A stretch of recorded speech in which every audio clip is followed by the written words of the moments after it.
धिटाच्या हृदयाला दरारून घाम फुटावा अशी ती एक भयानक रात्र होती। आजचा दिवस तसा बऱ्यापैकी कल्लोळ माजवत सुरू झाला। चोबाजूनी होणारा निरनिराळ्या जातीच्या पक्ष्यांचा किलकिलाट वातावरणातील जिवंतपणा स्पष्ट करत होता। पसरवलेल्या आपल्या फांद्या हलवत बहुतांश डेरेदार वृक्ष त्या प्रसंगी आपण या जीवसृष्टीचा एक भाग आहोत असेच काहीसे दर्शवत होते। चिंच, फणस, आंब्याची झाडे आपल्या अगणित अशा लवलवीत फुटलेल्या पानांचा सळसळाट करत त्या ध्वनी निर्मिती आपल्या परीने जुळवून घेण्याचा प्रयत्न करीत होते। अशा लवलवीत फुटलेल्या पानांचा सळसळाट करत त्या ध्वनी निर्मितीशी आपल्या परीने जुळवून घेण्याचा प्रयत्न करीत होत्या। दूरच्या एका कोपऱ्यात विरळ वाढलेल्या बोरीच्या झाडाखाली 3-4 सांबरं हालचाल करत दिसत होती। पुढचे पाय वर करून आणि 2 पायावर उभं राहून त्यातलं एक सांबर बोरीचा पाला खात होतं। जमिनीच्या निसर्गनिर्मित दगडी बांधाला खाली लावून असलेल्या ओढा पूर्णपणे सुकलेला, पावसाळ्याशिवाय तो कधी ओला होण्याचं कसली शक्यता वाटत नव्हती। आणि असंही आता उन्हाळा असल्या कारणाने तो तसाच भकास वाटत होता। बांधालगतच्या झाडांची सुकलेली पाने, तुटक्या फांद्या आणि दगडगोट्यांचा अधिकाधिक सहवास लाभलेल्या त्या ओढ्या शेजारची 2 भली मोठी वारुळे होती। ओढ्यालगतल्या सुकलेल्या पालापाचोळ्यावरून एक साप सळसळत जात असल्याने अवतीभोवती बीळ असण्याची दाट शक्यता होती। त्या परिसराच्या अगदी उजव्या अंगाला आपल्या बोटावर मोजता न येण्या इतक्या फांद्या खोलून एक विस्तीर्ण पिंपळ जणू काही तो तिथला राजाच असावा असा दिमाखात उभा होता। हो, राजाच असावा तो, कारण काही काळ त्याच्याकडे एकटक पाहत राहिले की लक्षात आले असते की त्याची रचना एखाद्या विलक्षण आत्मविश्वासाने भरलेल्या योद्ध्यासारखी होती। भला मजबूत खोडाचा पाया, रुबाबदार बुंदा, मजबूत आणि दाटीच्या फांद्या, त्यावर एका नजरेत न सामावणारी भडक हिरवी पाने, जमिनीवर दूरवर पसरलेल्या त्याच्या सावलीमुळे कदाचित आपण इतरांवर दाखवत असलेली कृपा त्याच्या ऐटीतून स्पष्ट दिसत होती। त्याच्या सावलीखाली 2 रानकोंबडे गस्त घालत असल्याप्रमाणे फिरत होते। काहीशा अंतरावर असलेल्या एका धाकट मुंगसाची बारीक नजर त्यातल्या एका कृश रानकोंबड्यावर होती। त्या मुंगसाने आपल्या हालचालीतून अजून आपली उपस्थिती दर्शवली नव्हती। तो वाट पाहून होता एका सुयोग्य क्षणाची। अनिमिष नेत्रांनी एखाद्याने ते संपूर्ण दृश्य पाहावे आणि पाहावेच काय, पण त्या सभोवताली सुरू असलेल्या घडामोडीचा, निसर्गाच्या कलाकृतीचा, त्याच्या आविष्काराचा संबंध आस्वाद घेत पाहावे, एकाव्याने तृप्त होऊन जावे असा विलक्षण नजारा तो। इतक्यात धप्पासा आवाज होऊन जमिनीवर काहीतरी पडले। ओढ्याच्या पलीकडे असलेल्या जांभळीच्या झाडावरून खाली झेपावल्या तिने दुसरी थेट त्या ओढ्यात घेतली। वातावरणातील त्या बदलाने झाडावरील पक्ष्यांच्या आवाजातील बदल जाणवले। तुर्तास तरी जांभळीच्या झाडाजवळ असलेले पक्षी किलकिलाट करत भुरकन उडू लागले। करा कर चर्र, त्या सुकलेल्या पालापाचोळ्याचा आवाजही त्या पक्षाच्या आवाजा इतकाच तीव्रतेने क्षणभंगूर असल्यासारखा काही अवधीसाठीच झाला। ओढ्यातल्या सापाला अचानक मार्गात अडथळा आल्याने धोक्याची जाणीव झाली, म्हणून त्याने थपकून सावध पवित्रा घेतला। ओढ्याच्या पलीकडच्या पिंपळाच्या झाडापाशी होती आणि गस्तीचे रानकोंबडे फडफडत उड्या मारत इकडे तिकडे पांगले। त्यांच्यावर डोळा ठेवून असलेले मुंगूस आपल्या चेहऱ्यावर मखभाव ठेवून गमावलेल्या संधीने खिन्न उदासीन झाले। एका अल्पवयश अवधीत संबंध परिसरातील देखाव्याचा अर्थ बदलला होता।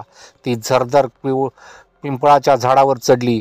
मागून पुन्हा तोच ओढ्यातल्या पालापाचोळ्याचा आवाज, यावेळी काहीसा अधिक प्रमाणात जाणून बुजून केल्यासारखा।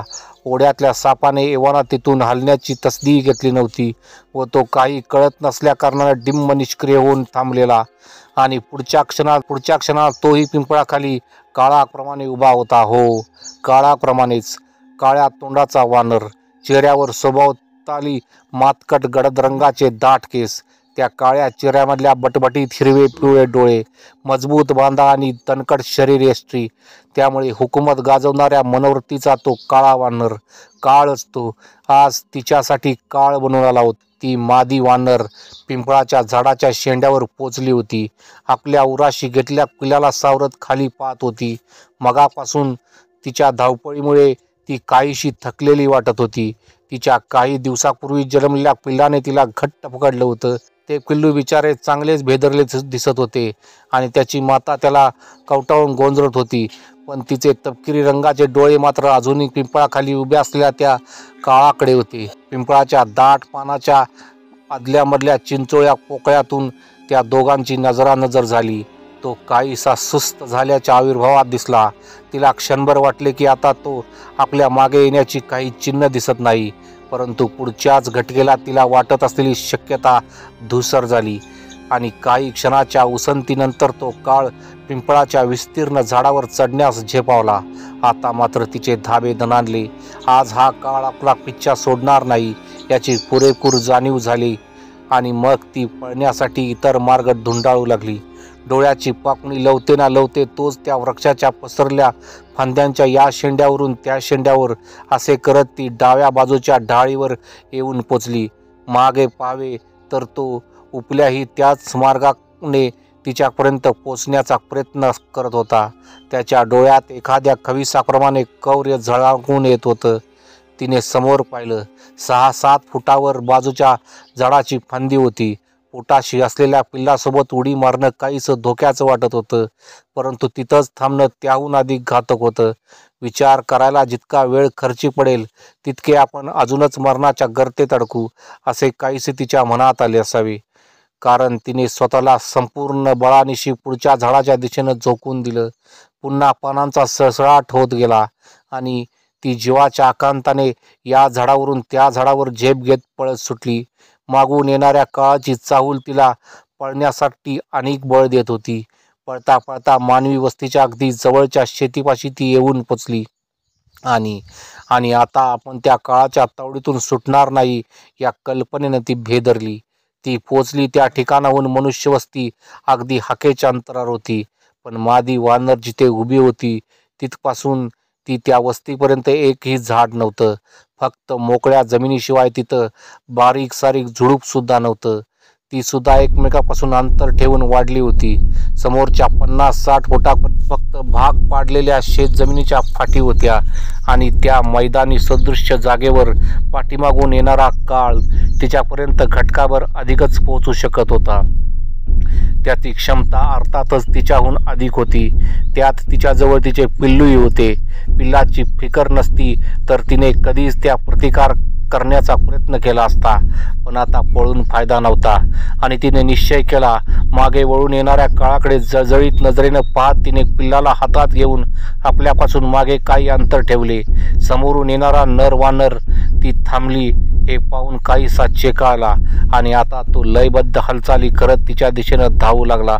त्याची शेपटी कधी डावीकडून उजवीकडे पुन्हा उजवीकडून डावीकडे नाचत होती आणि तो काळ तिच्यापासून अवघ्या 20-1 फुटावर उभा होता. जे होईल ते होईल असे मनात आणून ती त्याच्याशी 2 हात करण्यास सुसज्ज झाली होतीच.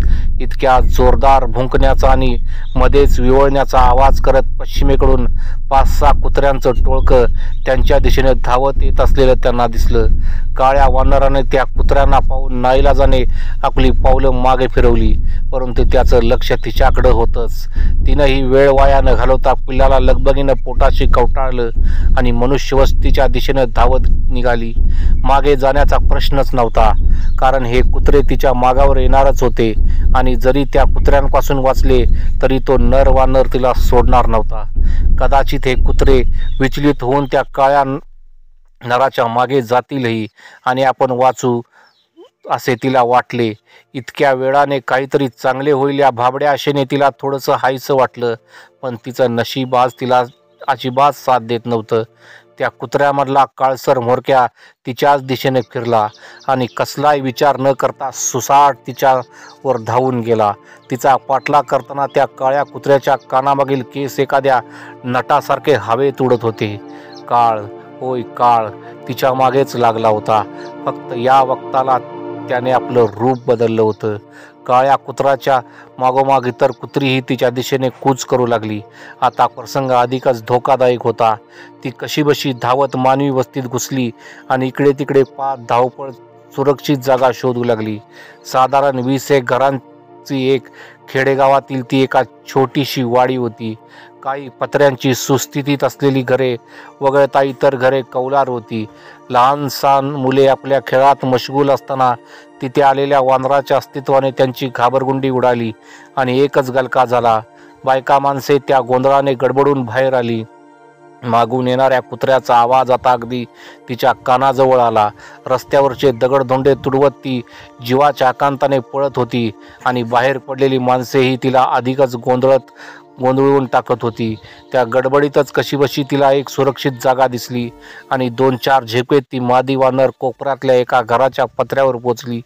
ते घर तसे चांगले 15 फूट उंच तरी होते आणि तिथे आता ती कुत्र्यांपासून सुरक्षित होती. हताश असलेलं सावज निसटल्याने तिळपापड झालेले ते कुत्रे गुरगुरत जोरजोरात भुंकू लागलं. तो काळा कुत्रा तर निखराने उड्या मारत त्या घराच्या पत्र्यापर्यंत पोचण्याचा प्रयत्न करत होता, पण ती जागा त्याच्या आवाक्याबाहेरची वाटत होती. पण काही क्षणात मादी वानर समजून चुकली की पत्र्याचे असलेले ते घर जुनाट होते आणि त्या जागेच्या मजबूतीची कुणीही शाश्वती देऊ शकलं नसतं. थोडा दम खाऊन इथून निघण्याचा मार्ग शोधावा म्हणून ती शांतपणे कुशीतल्या पिल्लाला धीर देत आजूबाजूला निहाळू लागली. पण इतक्यात त्या पत्र्याच्या एका टोकाला अगदी तिच्या पाठमोऱ्या बाजूने त्या काळ्या कुत्र्याचे मुंडके वर डोकावताना दिसले. अवघडलेल्या स्थितीत तो काळा कुत्रा कसाबसा वर चढू पाहत होता व त्यात त्याला काही प्रमाणात यश प्राप्त होत होतं. आता मात्र तिच्या सहनशक्तीचा अंत झाला होता आणि पिसाळून ती त्या कुत्र्याच्या अंगावर चालून गेली.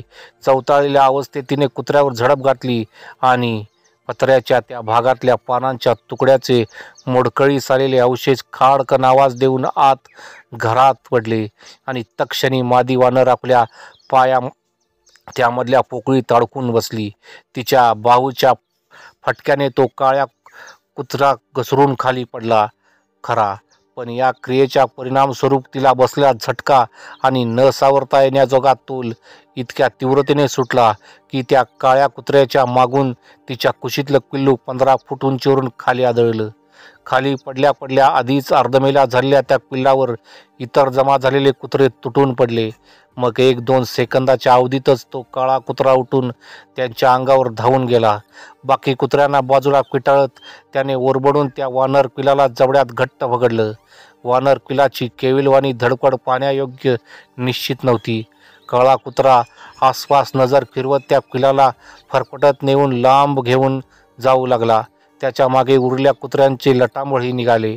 हा सगळा प्रकार पाहताना वर पत्र्यावर मादी वानराचं काळीज तुटत होतं. अडकलेल्या पाया सोडवत तिची झालेली दमछाक स्पष्ट दिसत होती आणि नेमकं तिच्या पिलाची वाता झाल्यानंतर तिच्या पायाची सुटका झाली. परंतु तोपर्यंत त्या बिचाऱ्या पिलाची हालचाल बंद झाल्याने तिनं पाहिलं आतापर्यंत बचावासाठी केलेल्या प्रयत्नांचं हे फळ मिळावं. आपलं पिल्लू गमवायचं अपार दुःख तिच्या चेहऱ्यावर दाटून आलं होतं, पण नियतीपुढे ती हतबल होती. खिन्न मनाने तिनं वर आसमंताकडे पाहिलं. खाली माणसांचा गोंधळ अजूनच वाढला होता. जवळच राहणारे काही लमानी देखील येवाना तिची खबर ऐकून खाली जमा झाले होते. चपळ आणि काटक अंगकाठीचे ते लमानी लोक लज्जेपुरत्या कपड्यानिशी जमले होते. त्यांच्या चामडीवर उन्हात भाजून काढल्याप्रमाणे काळ्या रंगाचा राब बसलेला असावा. वर पाहता पाहता तिला अचानक काही अंतरावर तो नर वानर दिसला. मनुष्यवस्तीत येऊन काहीशा सुरक्षित अंतरावर असलेल्या झाडाच्या शेंड्यावर तो दात विचकत विजयोत्सव साजरा करत असल्यासारखा दिसला. तिच्या मनात सुडाची भावना पेटली, पण क्षणभर तिथून निघायला पाहावं तर मगाशी पत्र्यात अडकला पाय जायबंदी असल्याने तिच्या लक्षात आलं. सुडाच्या विचारावर मायेच्या भावनांनी मात केली. आपल्या पिल्लाची विरहवेदना तिला सुन्न करून गेली. अंग तिथंच टाकून तिनं निष्क्रियता स्वीकारली आणि तिच्या नकळत अथवा तिला चाहूल लागली असावी कुणास ठाऊक. थपकत काहीच आवाज न करता वर चढून मागून आलेल्या एका लमाण्याच्या हाती ती लागली. तिने अजिबात प्रतिकार करण्याचा प्रयत्न केला नाही. त्या काळ्या लमान्याने 1-2 हिसके देत तिचं शेपूट तिच्या गळ्याभोवती गुंडाळून करकचून फास पक्का केला आणि शेवटचं एखादं दुसरं कन्न तिच्या मुखातून बाहेर पडलं. दूर झाडावरून पाहत असला काळा नरवानर कुस्तीत नजरेनं त्या दृश्याचा आस्वाद घेत होता. लांबून रक्ताने माखलेला जबडा हलवत काळा कुत्राही असून त्या दिशेने पाहत होता. त्या दोघांची नजर जिथं एकत्र येऊन मिळत होती त्या त्रिकोणाच्या मुख्य बिंदूवरती काळा लमानी समोर पाहत समाधानाने खांद्यावर तिचं दूड घेऊन चालला होता. काळानं या घडीला पुन्हा रूप पालटून आपलं इप्सित साधलं होतं.